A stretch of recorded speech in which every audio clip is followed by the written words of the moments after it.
গৌরব ব্যোমকেশ চক্রবর্তী আমাদের সঙ্গে, এবং আমরা খেলবো ব্যোমকেশের অন্তাক্ষরী। Okay, so the rule is very simple. মানে এটা গান নয়, এটা শব্দের অন্তাক্ষরী। তো একটা শব্দ যে ওয়ার্ড দিয়ে শেষ হচ্ছে, সেটা ইংরেজি বাংলা যা খুশি হতে পারে, আমাদের মতন আমরা ধরে নেবো, সেটা দিয়ে পরের শব্দটা বলতে হবে, but the word has to be related to Byomkesh. Okay, ঠিক আছে, রাইট। সো ইজিটা দিয়ে শুরু করে, let's start with Byomkesh. Byomkesh. BYOMKESH। H দিয়ে হ্যারিসন রোড। এইচ দিয়ে হ্যারিসন রোড। ডি দিয়ে দুর্গ রহস্য।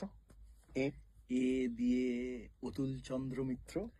যারা যারা সত্যান্বেষী পড়েছেন তারা জানবেন। আচ্ছা, অতুল চন্দ্র থেকে কি প্রদোষ চন্দ্র? এইটা আমারও খুব জানতে ইচ্ছে করে, কারণ অতুল চন্দ্র মিত্র তো অবভিয়াসলি আগে লেখা এবং প্রদোষ চন্দ্র মিত্র পরে লেখা। এটা যদি লিঙ্ক থাকে তাহলে কিন্তু একটা ফ্যান্টাস্টিক লিঙ্ক। ইয়েস, তা আমরা নিজেদের মতো এটা আনন্দ, লিঙ্কটা তৈরি করে খুব আনন্দ পেয়েছি। So Atul Chandra Mitra is a Artham Anartham. M M Magna Mainak.